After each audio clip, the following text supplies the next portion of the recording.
지역 시사 이슈를 중심으로 사람들의 이야기를 담는 UBC 시사 진단. 울산 이슈의 중심에는 시사 진단이 함께 하겠습니다. 자, 7개월 앞으로 다가온 제20대 대통령 선거를 맞아 시민들의 선택을 돕기 위해 준비한 시간. 특집 대선 후보에게 듣는다. 오늘 그 두 번째 시간입니다. 자, 이낙연 더불어민주당 대선 경선 후보에 이어서 유승민 국민의힘 대선 예비 후보와 함께 이야기를 오늘 나눠보겠습니다. 어서 오십시오. 반갑습니다. 예, 반갑습니다. 예. 사실 국민의힘 경선 버스가 이제 출발한다면 8월이 그렇습니다. 왔습니다. 예. 아직 출마 선언은 전이시죠? 예, 그렇습니다. 출마 선언 이제 우리가 8월 30일 날 등록을 시작하니까 저도 그 전에 꼭 하려고 그럽니다. 예. 요즘 이제 뭐 기사들 보면 조금씩 유승민의 이름이 나오기 시작하는 것 같은데 어떻게 좀 보내고 계세요, 하루를? 요즘 주로 코로나 때문에 출마 선언도 조금 늦췄지만 이번 대선이 상당히 좀 미디어 선거가 될 것 같은 그런 느낌이 듭니다. 아마 대선 때까지 우리가 마스크를 완전히 벗기가 힘든 그런 상황 아니냐 싶어서 주로 언론에 TV, 라디오 출연을 많이 하는 쪽으로 하고 있습니다. 이따가도 이야기하겠습니다만 이번 주 선대위도 출범했고 본격적인 시작을 하셨는데 진솔한 이야기 울산 시민들에게 좀 부탁을 드리겠습니다. 저희가 준비한 영상 먼저 보고 오겠습니다.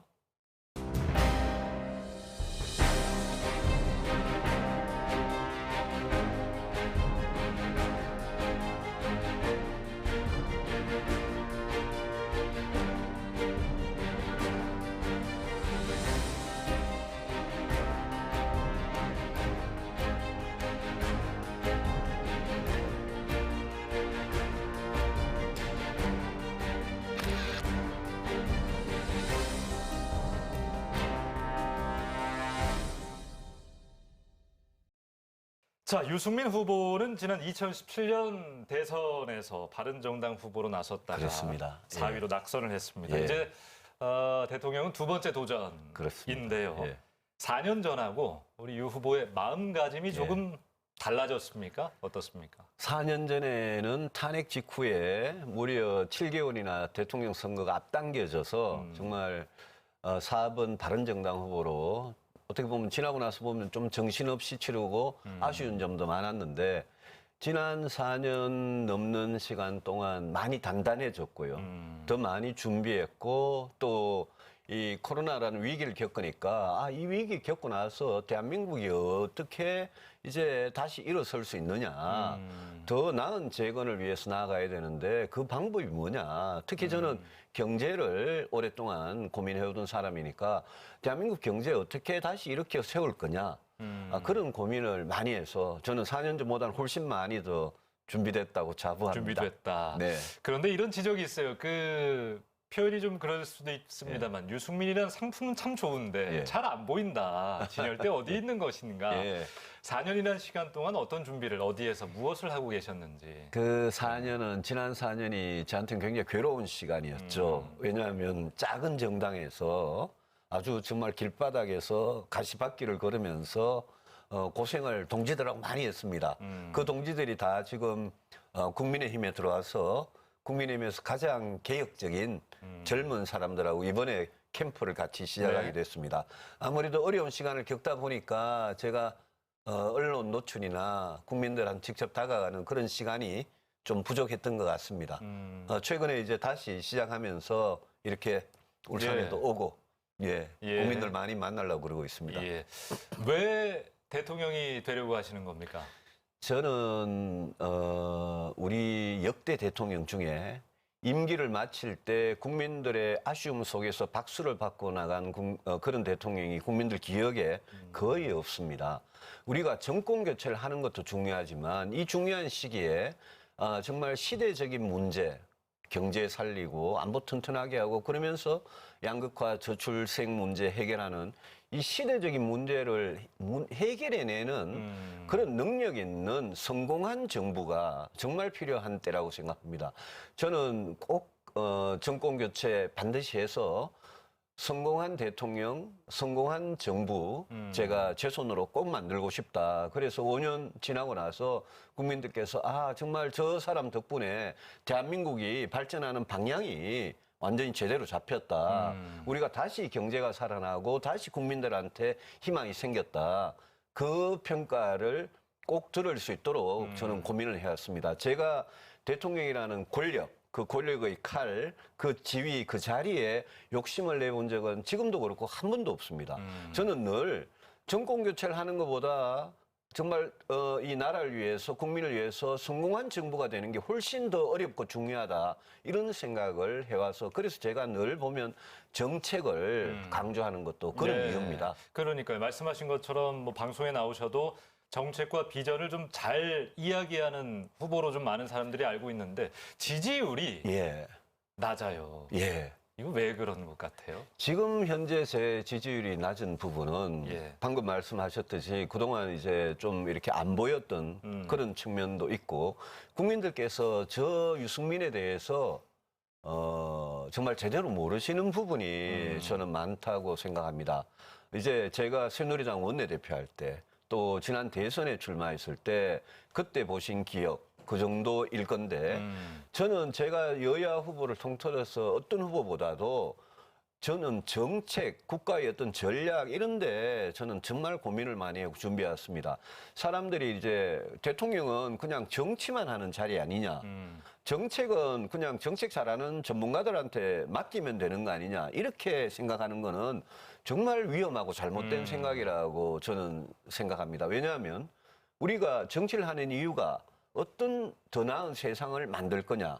우리가 어떤 대한민국을 만들 거냐. 이게 정치의 전부인데 그거를 하는 수단이 전부 다 정책입니다. 문재인 정부 들어와서 부동산 문제, 일자리 문제 왜 이렇게 됐습니까? 정책을 잘못해서 그렇거든요. 그래서 저는 우리 과거에 박정희 대통령이 그러셨듯이 국가 지도자는 이 나라를 어떻게 끌고 가고 중요한 문제를 해결하는데 어떤 정책들 또 그 정책을 위해서 가장 적합한 어떤 사람들을 써야 된다. 여기에 대해서 생각이 저는 분명해야 된다고 생각합니다. 그렇지 않으면 우리가 제2의 문재인 정권 또 제2의 박근혜 정권 이런 5년, 4년의 기간을 아무 문제를 해결하지 못한 채 시간을 보내게 되는 그런 결과를 맞이하고 그거는 나라를 위해서 좋을 게 아무것도 없다고 생각합니다. 예. 오늘 윤석열 전 총장 이야기를 뭐 안 할 수가 없기 때문에 네, 이따가도 네. 많이 하겠습니다만 최근에 지지율은 좀 빠졌는데 여전히 야권의 독주 체제입니다. 1강 구도인데 보수 적자 유승민은 이 현상을 좀 어떻게 바라보고 있는지 정말 솔직하게 네. 예 어떻습니까? 그 윤 총장에 대한 이 보수층의 지지, 예. 그 지지의 본심이 뭐겠습니까? 윤 총장이 대통령이 되면 문재인 대통령과 그 주변의 사람들을 가장 잘 혼내줄 거다. 가장 잘 심판할 거다. 저는 그런 심리라고 생각합니다. 예. 왜냐하면 보수층 유권자들이 문재인 대통령과 이 정부를 워낙 지금 싫어하기 때문에 제발 누가 나서가지고 이 정권 혼 좀 내줘라. 그런데 정말 다시 생각해 봐야 될 거는 이번 대선에는 거기에 문재인 후보라는 사람은 없습니다. 대선이 가까워질수록 문재인 대통령은 저는 희미해질 거라고 생각하고 대선이 가까워질수록 국민들한테 중요한 거는 내 문제, 내 일자리, 우리 자녀들 일자리, 이 지금 부동산 안정시키는 문제, 불평등 해소하는 문제, 인구 문제 해결하는 거 이런 문제를 어느 후보가 과연 잘 해결할 거냐, 또 어느 정당이 잘 해결할 거냐, 저는 이거를 보신다고 생각합니다. 그래서 저는 뭐 윤 총장이 훌륭한 검사였습니다만은 정치는 처음 시작하는 거 아니겠습니까? 그 정치는 저는 대통령이 되겠다는 거는 이거는 내가 대통령이 돼서 정말 뭘 하겠다가 준비가 돼 있어야 된다고 생각하는데 그런 점에서 국가의 비전이나 철학이나 가장 중요한 정책에서 저는 과연 윤 총장 같은 분이 준비가 돼 있겠느냐.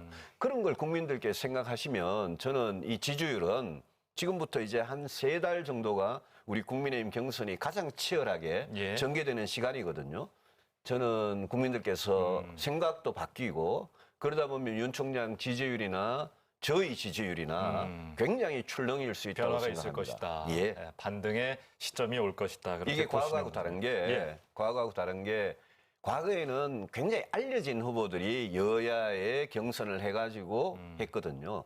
이번 야권에 지금 여권에는 뭐 이재명 지사, 이낙연 전 대표님 이런 분들이 알려져 있지 않습니까? 그런데 야권에는 우리 윤 총장이나 최재형 원장이나 이런 분들은 알려져 있는 게 없습니다. 그저 법관, 검사 하신 게 그분들 인생의 전부기 때문에 우리 야권에서 이런 대통령 후보 경선을 처음 겪습니다. 그만큼 짧은 시간 동안 치열한 경선을 하면 저는 얼마든지 이 순위가 뒤바뀔 예. 수 있다고 봅니다. 이제 검증대에 올라선 것이니까요. 그렇습니다. 자, 지금까지 유승민 후보 대선에 나서는 후보의 각오 들어봤습니다.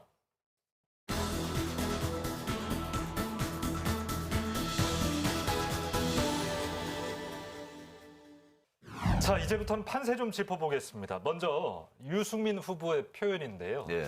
이준석 당대표의 선출은 낡은 보수와 작별하는 정치적 사건이다, 뭐 이런 이야기를 하셨는데 예, 그렇습니다. 실제로 뭐 젊은 유권자들의 어떤 참여도 많이 이끌어냈고요. 예. 당내외 분위기 좀 어떻게 느끼고 계세요? 이번 대선에서의 승리 공식이 뭐냐?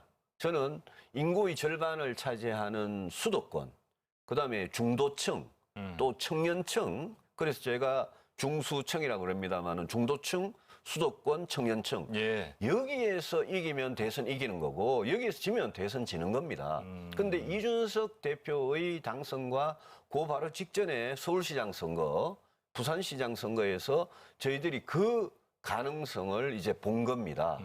그래서 저는 이준석 대표 그 개인이 문제가 아니라 이준석 대표 같이 36살의 젊은 대표를 대표로 뽑았던 국민의 여론은 국민의힘이 제발 좀 변해라. 과거의 낡은 보수 거기에서 이제 제발 좀 새로운 보수가 뭐냐? 그거는 시대의 문제를 해결하는 유능함, 능력과 예. 또 우리 민주당보다 더 깨끗하고 더 개혁적인 우리 자세와 또 국민들께서 요즘 공정, 평등, 정의 이런 거 굉장히 강조하고 있지 않습니까?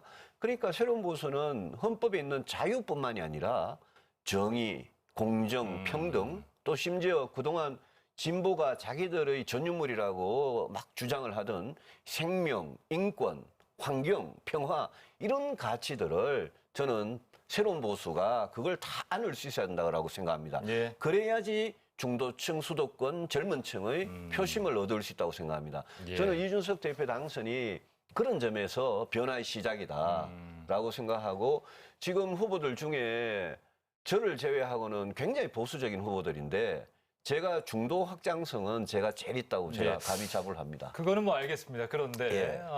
특별한 관계, 친분이라고 하면 또 두 분 별로 안 좋아할 것 같은데. 아니, 가깝습니다. 예. 예.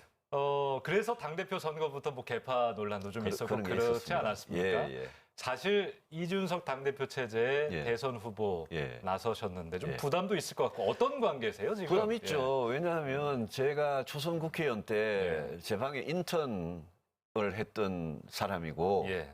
또 이준석 대표의 부친하고 아버지하고 저하고 고등학교 대학 동기고 아주 많이 절친한 알려졌으니까요. 친구고 예. 그러니까 개인적으로는 가깝습니다. 그런데 저나 이준석 대표나 이런 개인적인 친분을 가지고 우리 경선의 룰을 정하거나 후보를 선출하는 이 과정에서 저희들 공사 구분은 확실히 하고 오히려 저와 가까운 캠프에 있는 분들이나 전부 다 역차별을 지금 받고 있습니다. 역차별을 받고 있다. 왜냐하면 이준석 예. 대표가 저와 가까운 걸 보이기가 싫으니까 오해받기 싫으니까 이거 뭐 무슨 배나무 밑에서 이 곽근을 고쳐 안 맨다고 말이죠. 예. 그런 식으로 행동을 하니까 오히려 역차별 받고 아니 있고 사적 연락 안 하신다고 뭐 그때 사적 연락 안 합니다. 안 합니까? 예, 예. 윤석열 전 총장, 최재현 전 감사원장 최근에 이제 지지율 보면 조금 빠지고 올라가고 뭐 그렇습니다만 발언들 뭐 그리고 네. 최 전 원장은 대구 가서 마이크 잡고 유세를 하면서 뭐 공직선거법 위반 논란도 좀 있고요. 저도 놀랐습니다. 예. 예. 미숙하다. 이게 좀 정치인 출신이 아닌 게 티가 좀 난다 뭐 이런 지적들 좀 있는데 예. 그 공식 선거 운동 기간이 아니면 예. 마이크 잡을 수가 없거든요. 그러니까요. 저희들은 이제 그런 걸 상식적으로 아는데 그 주변에도 분명히 그런 걸 아실 만한 분이 있는데 왜 그런 실수를 하셨을까? 예. 그거는 뭐 명백한 선거법 위반이니까요. 어쨌든 지금 국민의힘에서는 1, 2위를 달리고 계신 분들이니까 예. 그분들 좀 어떻게 평가하시는지. 근데 궁금해요. 여론조사는요 예. 이렇습니다. 그걸 이렇게 경마식이라고 모든 여야 후보를 통틀어서 하는 여론조사에서는 네. 그거는 의미가 없습니다. 왜냐하면 야당은 야당대로 후보를 뽑지 않습니까? 그러니까 야당 안에서 야권 후보들만 가지고 여론조사를 하는 게 맞고요. 그렇게 여론조사를 하면 저 윤석열 총장이 아직까지 좀 뭐 내려오곤 했지만 아직까지 선두를 유지하고 있습니다만은 홍준표 대표나 저도 2위권에서 같이 하고 있다는 말씀부터 드리고 그 윤 총장이나 최 원장 두 분 다 정치를 저는 뭐 그런 정치를 시작하면서 생길 수 있는 해프닝 같은 실수 예. 그게 중요한 게 아니라 그분들이 철학과 제가 제일 궁금한 게 이 두 분이 대한민국 대통령이 되기 위해서 언제부터 그런 의지를 가지고 준비를 해왔을까? 저는 그게 늘 궁금했습니다. 왜냐하면 예. 대통령이라는 자리가 우리나라에서 가장 무거운, 책임이 무거운 자리 아니겠습니까? 그 자리에 가면 굉장히 외롭게 결정해야 될 일이 많은데 그럴 때 평소에 내가 이 나라를 어디로 이끌고 가겠다라는 철학, 비전, 예. 방향, 또 그 중요한 정책 이런 데 대한 이해가 없이는 그 자리에서 잘할 수가 없습니다. 제가 문재인 대통령 늘 비판하는 게 그런 준비가 안 돼 있었다는 거거든요. 그래서 저는 두 분이 훌륭한 감사원장이셨고 훌륭한 검찰총장이셨는지는 몰라도 대통령을 지금 갑자기 몇 달 만에 예. 하기에는 그거는 리스크가 너무 큰 분들이다. 리스크가 크다. 예, 위험이 너무 큰 분들이다 생각합니다. 예. 자, 이번에는 그러면 여권 주자들 이야기 한번 네, 해볼까요? 이재명 지사, 이낙연 전 대표. 최근에 이 여권 주자들의 행보 좀 어떻게 보셨는지, 그리고 최종 예. 누가 되리라고 예상하시는지. 제가 이번 대선에서 크게 보는 거는 예. 이번 대선은 마지막에 가면 1%, 2% 수준의 그 범위 내에서 박빙의 승부가 될 거다. 박빙의 승부다. 예, 그렇게 봅니다. 지금 문재인 대통령 지지도가 40% 선에서 예. 왔다 갔다 하면서 이게 확 내려가지가 않고요. 코로나 위기가 계속이 되고 있고 그다음에 민주당이 이제까지 우리 대선 역사상 5년 집권하고 정권이 바뀐 적이 없습니다. 그만큼 5년 만에 문재인 정부가 단임으로 끝나고 우리가 정권 교체에 성공하는 게 그만큼 어렵다는 이야기입니다. 예. 그래서 민주당 후보들이 아무리 뭐 네거티브를 하고 약체로 그렇게 본선에 올라오더라도 지금 이 정권을 잡고 있는 이 민주당을 우리 국민의힘이 대선에서 이기는 거는 우리가 야권 전체가 똘똘 뭉치고 거기에서 가장 경쟁력 있는 한 명이 나오고 그 사람이 대통령이 할 준비가 국민들 보시기에 정말 잘 돼 있어야 된다 그렇게 봅니다. 예. 판세에 있어서 중요한 지점 하나가 이제 국민의당과의 합당 문제입니다. 그렇습니다. 예. 당대표 선출내고 나서 좀 속도가 붙을 줄 알았는데 그런 말입니다. 예. 요즘 이준석, 안철수 두 대표 보면 좀 살벌하다 느껴지는데 아슬아슬합니다. 이 진짜. 결국 어떻게 되리라고 보십니까? 아니 두 분이 왜 그러시는지 아슬아슬한데요. 예. 안철수 대표는 제가 바른미래당 하면서 같이 당을 했기 때문에 제가 2년 이상 직접 겪어봐서 잘 압니다. 예. 그 안철수 대표도 지금 상황이 굉장히 어렵지 않습니까? 이럴 때 저는 이준석 대표가 좀 안 대표가 마음을 열고 우리하고 힘을 합칠 수 있도록 대선에서 1%, 2%도 제가 중요하다고 말씀드렸지 않습니까? 그래서 우리가 합칠 수 있도록 이준석 대표가 이제 말싸움이나 감정싸움 이런 거는 좀 자제하고 예. 안철수 대표를 이렇게 우리 국민의힘이 뭐 원하는 게 뭐냐 우리가 뭐 어지간하면 다 들어주겠다 이런 자세로 끌어안는 게 저는 좋다고 봅니다. 예. 알겠습니다. 선거 판세 한번 살펴봤고요. 이제 유 후보의 공약 좀 이야기해 보겠습니다.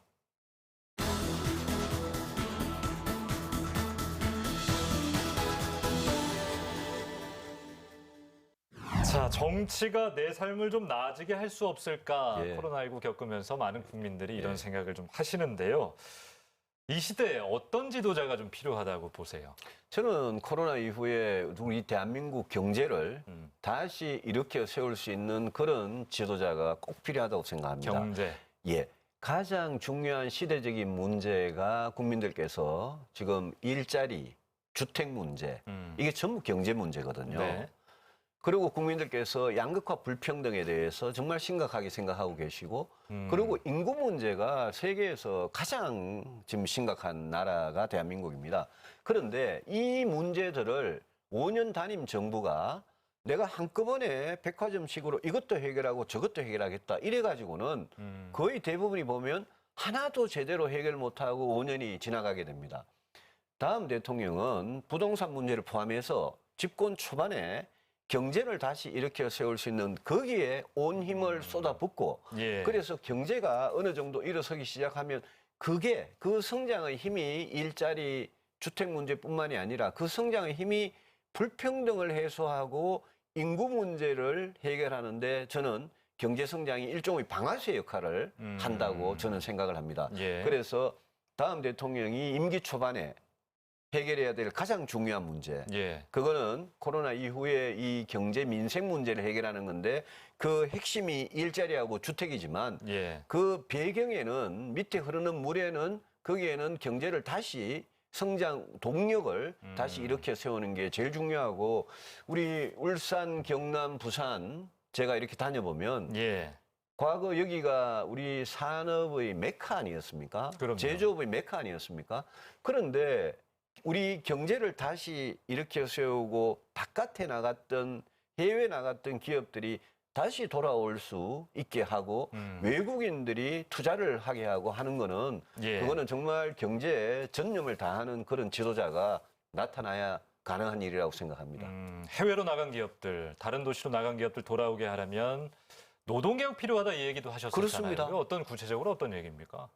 진짜 중립, 공정하게 지킬 수 있는 정부가 지도자가 나서서 노와 사 양측에 공정하게 노동한테는 임금 인상을 과도하게 하지 마라, 파업하지 마라. 그러면서 해고를 자유롭게 예? 하게 해달라. 예. 이렇게 하고 기업한테는 당신들이 세금을 더 내고 기업들을 위해서 더 기업들이 노동자들을 일자리를 만드는 걸 더 노력을 해라.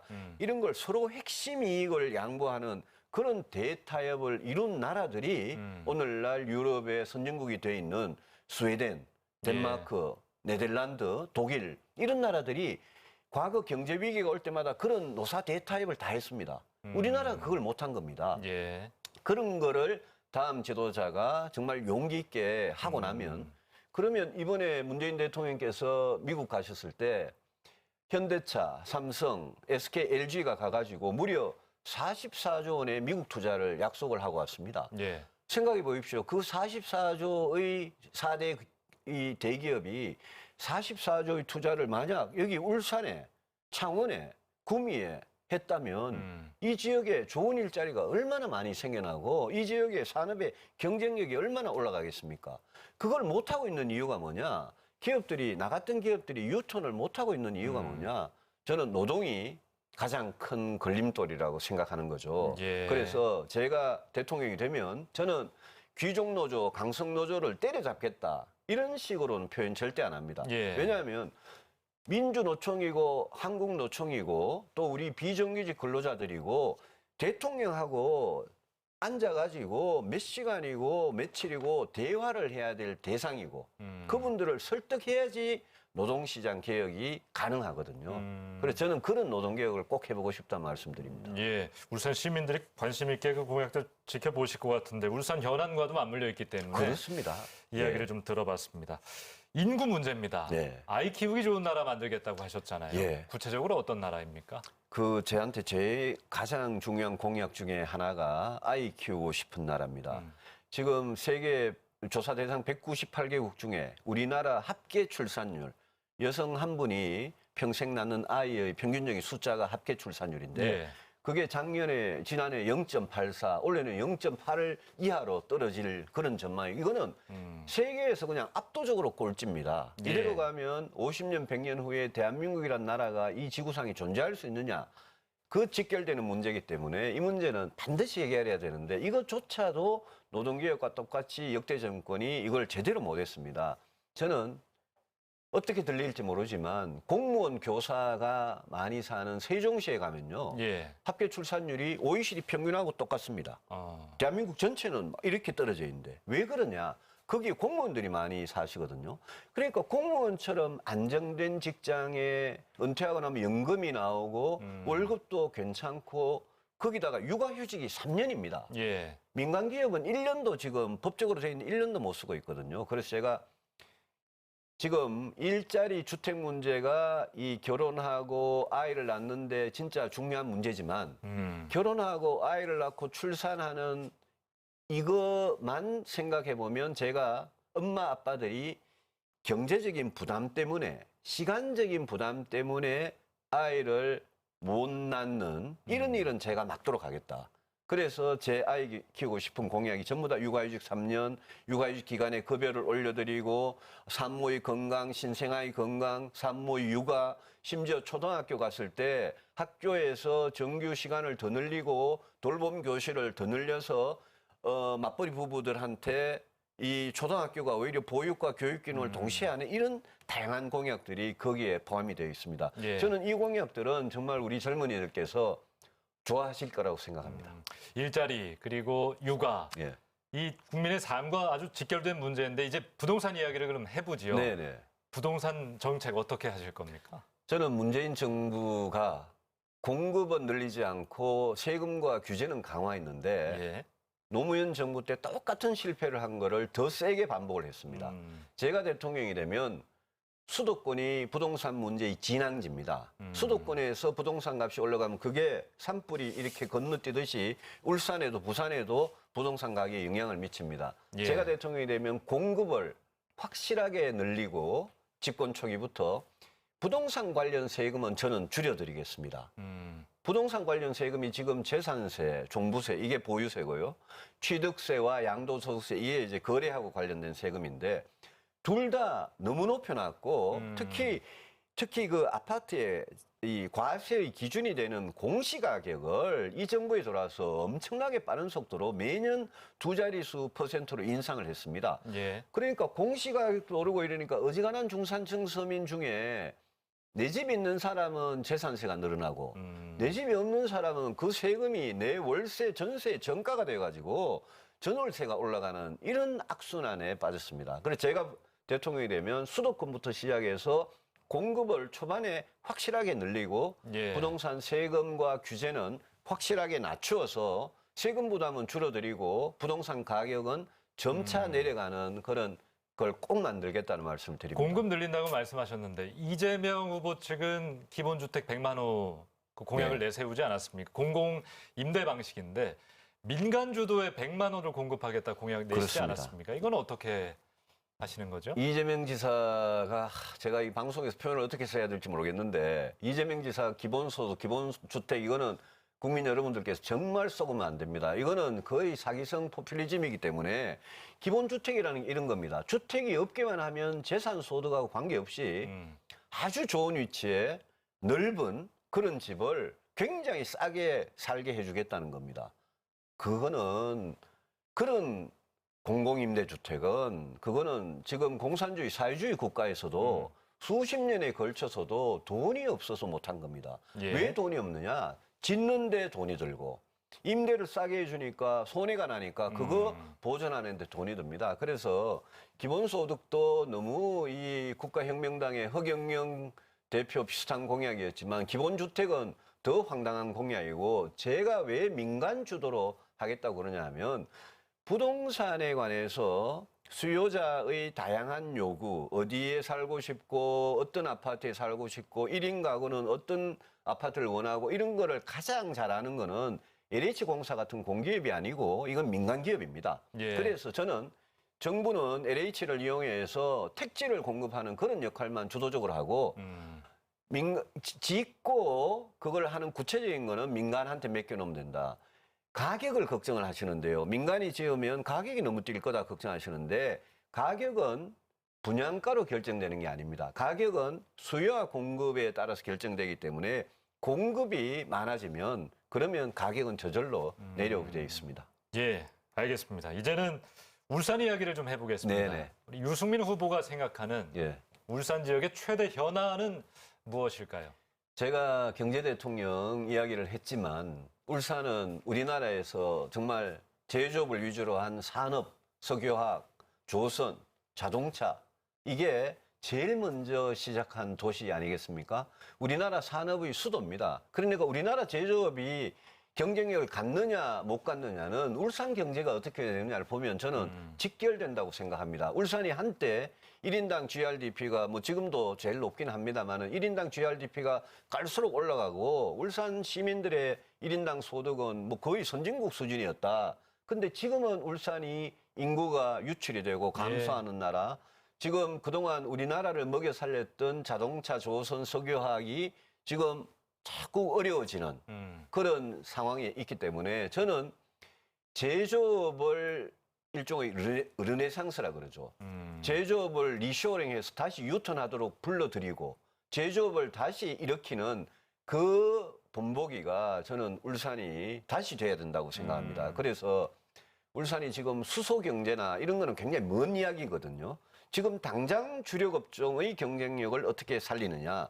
저는 그게 제일 중요하다고 생각하고 다행히 조선이나 자동차가 조금 회복되는 기미를 보입니다만은 자동차의 미래라는 게 우리가 지금 예측 불가능할 정도로 어렵지 않습니까?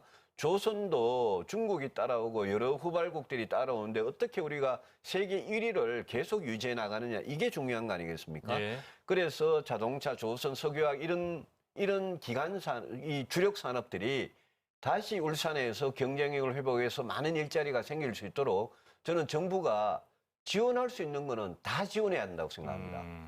그게 연구개발이나 설비 투자에 대한 세금 지원이 됐든 아니면 정부가 연구개발 투자 중에 기업이 부담하기 힘든 거는 정부가 국가 예산으로 지원을 하든 그래서 울산에 다시 사람이 모이고 여기가 세계적으로 산업, 제조업이 가장 강력한 도시, 우리나라뿐만이 아니라 그런 도시로 만들 그런 비전을 제가 갖고 있습니다. 예. 그러니까 대부분의 지방 도시들이 겪는 그 인구 유출 문제를 여쭤보려고 했는데 결국 산업을 키우고 지원하는 것이 해소하는 방법이다. 이렇게 좀 보시는 거군요. 그게 잘 안 되니까 노무현 정부 때부터 우리가 혁신도시라는 걸 했습니다. 울산에도 혁신도시로 온 공공기관들이 있습니다. 지금 정부가 2차 혁신도시를 이야기하는데 수도권에 있는 공공기관들은 그 수가 딱 정해져 있습니다. 그거 2차로 해봐야 그걸로 끝입니다. 결국 가장 중요한 거는 민간이고 시장이고 산업이고 기업입니다. 예. 그거를 울산이 다시 흥하게 할 수 있는 그 전략이 뭐냐. 그거는 저는 아까 제가 노동개혁 이야기했죠. 규제개혁 이야기하죠. 또 세금이나 국가 예산의 지원을 이야기하죠. 이런 거를 대폭 울산에 쏟아부어가지고 울산이 그냥 뭐 무슨 혁신도시 이런 차원이 아니라 울산에 있는 산업들이 세계 최고의 경쟁력을 갖는 거 그게 울산 시민들을 위해서 제일 중요한 거다라고 생각합니다. 예, 알겠습니다. 지금까지 울산 주요 현안 또 유승민 후보의 핵심 공약들 좀 살펴봤습니다.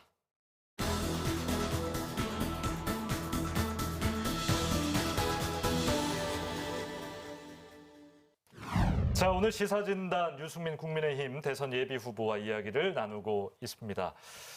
대통령 선거에 나서는 정치인 유승민의 장단점, 나를 좀 자평하자면 어떻습니까? 들어보고 싶은데요. 저는 다른 어느 후보보다도 대통령이 되면 어떤 일을 해야 될 거냐 거기에 대해서 제일 고민을 많이 했고 저는 그런 점에서 준비가 제일 되어 있다고 생각합니다. 저는 그냥 단순히 대통령이란 그 권력, 거기에 대한 욕심은 하나도 없습니다. 저는 우리나라에서 대통령만이 팔을 걷어붙일 때 비로소 해결될 일들이 있습니다. 울산 경제를 어떻게 살리느냐, 대한민국 경제를 어떻게 살리느냐, 그거는 대통령이 팔을 걷어붙이고 밀어붙일 때 이 5년이란 짧은 임기 동안 조금씩 개선할 수 있다고 생각합니다. 그래서 제가 대통령이란 그 막중한 자리에 대해서 너무나 오랫동안 고민하고 생각해왔기 때문에 저는 제가 그 점에서 어떤 국가의 경영 능력, 정책 능력 이런 차원에서 가장 경쟁력이 있다고 생각합니다. 단점은 빠뜨리셨는데요. 단점은 뭐 글쎄요, 뭐 제가 저보고 이렇게 이 뭐라 그럴까요, 포용력 뭐 이런 게 없다고 지적들을 하시는데 저는 별로 동의하지가 않습니다, 사실. 왜냐하면 제가 굉장히 어려운 그런 정치 이 역경들을 이겨내 왔기 때문에 제가 뭐 그렇게 뭐 세력을 만들고 이럴 그 겨를이 별로 없었습니다. 근데 그동안 뭐 어려운 시간 많이 가져왔고 또 저에 대해서 부정적으로 생각하시는 그런 보수층 유권자들이 계신다. 그것도 저도 잘 알고 있습니다만은 그거 이미 다 지난 과거의 문제고 제가 그래서 그 강을 건너자고 주장을 해왔던 사람이고 이번 대회에서는 꼭 미래를 보고 결정을 해주시면 좋겠습니다. 예. 자, 오늘 사실 궁극적으로 이 질문에 답을 듣고 싶어서 이 자리가 마련됐는데 네. 유승민 후보가 그리는 대한민국과 네. 그리고 울산의 미래는 어떤 모습입니까? 저는 대한민국이 지금 좌절하느냐 다시 도약하느냐 그 기로에 서 있다고 생각하고 그 핵심은 저는 경제라고 생각합니다. 국가를 지탱하는 두 축은 경제와 안보입니다. 저 유승민은 국회의원, 이 4선 국회의원 하면서 제가 국방위에 8년을 있었고 또 경제 쪽에 8년을 있었습니다. 저는 어느 후보보다도 국가의 두 기둥인 경제와 안보 여기에 가장 잘 준비되어 있는 후보라고 제가 생각을 하고 여러분께 울산 시민 여러분께 이렇게 인사를 드립니다. 예, 알겠습니다. 저희 시사진단 프로그램은 나오신 분들의 추천곡으로 엔딩을 네. 좀 장식하고 있는데요. 네. 오늘 어떤 곡을 들고 오셨을지 궁금합니다.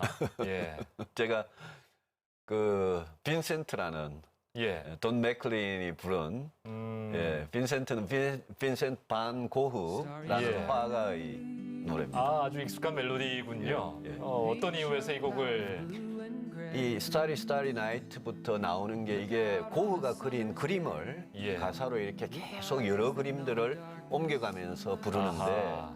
여기 중간에 가사를 보면 고흐라는 화가가 세계 지금은 뭐 정말 천재적인 화가로 알려져 있지만 살아 있을 때만 하더라도 사람들이 고흐의 그림, 고흐의 어떤 예술 정신에 대해서 평가를 안 해줬습니다. 근데 나중에 이제 여기 보면 이제 사람들이 내 그림을 이해하기 시작하고 내가 이걸 하기 위해서 얼마나 노력했고 이런 부분들이 나옵니다. 그래서 제가 고흐의 그 인생에 대해서 늘 저 정치 인생을 생각하면서 그렇게 선곡으로 할 얘기를 또 끝까지 하시는군요. 뭐 후보에게는 결과도 중요하겠습니다만 과정에서도 국민에게 힘주는 그런 선거 좀 부탁드립니다. 오늘 고맙습니다. 하겠습니다. 감사합니다. 네. 자, 7개월 후면 대한민국의 새로운 대통령이 탄생합니다. 후보들이 내세우는 미래 비전과 정책들, 유권자들의 선택에 도움이 되는 건 분명하지만 또 그 실현 가능성에 대한 고민도 해야 되겠습니다. 국민들의 관심사가 무엇이고 우리 사회의 심각한 문제는 무엇인지 선거용 정책이 아닌 진짜 국민을 위한 목소리 꾸준히 내주시길 바랍니다. 시사진단 여기까지 하겠습니다. 고맙습니다. Weathered faces line